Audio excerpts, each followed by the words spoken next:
அஸ்ஸலாமு அலைக்கும். Hi friends, நம்ம இன்றைக்கி என்ன பார்க்க போகிறோம்னா வெண்டிக்காய் ஃப்ரை எப்படி பண்ணுறதுன்னு தான் பார்க்க போகிறோம். இதுக்கு வந்து நான் 1/4 கிலோ வெண்டிக்காய் எடுத்திருக்கேன். அதை வந்துட்டு இந்த மாதிரி நீல வாக்கில் கட் பண்ணி எடுத்து வச்சுருக்கேன். நல்லா வாஷ் பண்ணிவிட்டு துணியில் நல்லா தொடச்சி எடுத்துகிட்டு அதுக்கப்புறமா இந்த மாதிரி கட் பண்ணி வச்சுக்கோங்க. ஒரு பவுலில் எடுத்துக்கோங்க. இதில் வந்துட்டு இதில் வந்து ஒரு 5 ஸ்பூன் கடலை மாவு இருக்கும். அது வந்து நம்ம சேர்த்துக்கலாம். அரிசி மாவு ஒரு 2 ஸ்பூன், மிளகாய்த்தூள் ஒரு ஸ்பூன், காஷ்மீரி மிளகாய்த்தூள் ஒரு ஸ்பூன் போட்டுக்கலாம். மிளகுத்தூள் ஒரு 1/2 ஸ்பூன், மஞ்சள் தூள் ஒரு 1/4 ஸ்பூன், கரம் மசாலா ஒரு 1/4 ஸ்பூன் போட்டு இப்போ இந்த அளவு உப்பு சேர்த்துக்கலாம். 1/2 ஸ்பூன் இஞ்சி பூண்டு பேஸ்ட்டு, ஒரு குட்டி லெமன் சாறு எடுத்து வச்சுருக்கேன், அதையும் சேர்த்துக்கலாம். ஒரு முட்டை சேர்த்துக்கலாம்.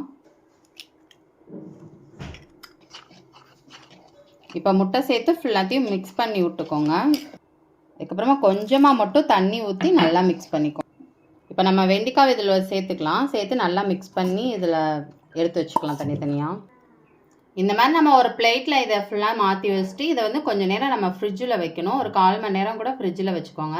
ஃப்ரிட்ஜில் வச்சு அதுக்கப்புறமா எடுத்து பொரிச்சோம்னா நல்லா கிறிஸ்பியாக வரும். அதுக்காக தான் இப்போ ஃப்ரிட்ஜில் வச்சுருவோம். ஃப்ரிட்ஜுக்குள்ளே வச்சு இதை ஒரு 1/2 hour கழித்து எடுத்தாச்சு. இப்போ வந்து ஒன்று ஒன்றா நம்ம எண்ணெய் காய வச்சு போட்டு எடுத்துக்கலாம். எண்ணெய் காய்ஞ்சதும் ஒன்று ஒன்றா போட்டு எடுத்துக்கலாம். இந்த அளவுக்கு நமக்கு வெந்தது போதும். இந்த மாதிரி கலரில் வந்தோடனே நம்ம எடுத்துக்கலாம். பாருங்கள் எவ்வளோ சூப்பராக ரெடி ஆகிருக்குன்னு. ரொம்ப ரொம்ப டேஸ்ட்டாக நல்லா இருக்கும். நீங்களும் ட்ரை பண்ணுங்கள். Thank you friends.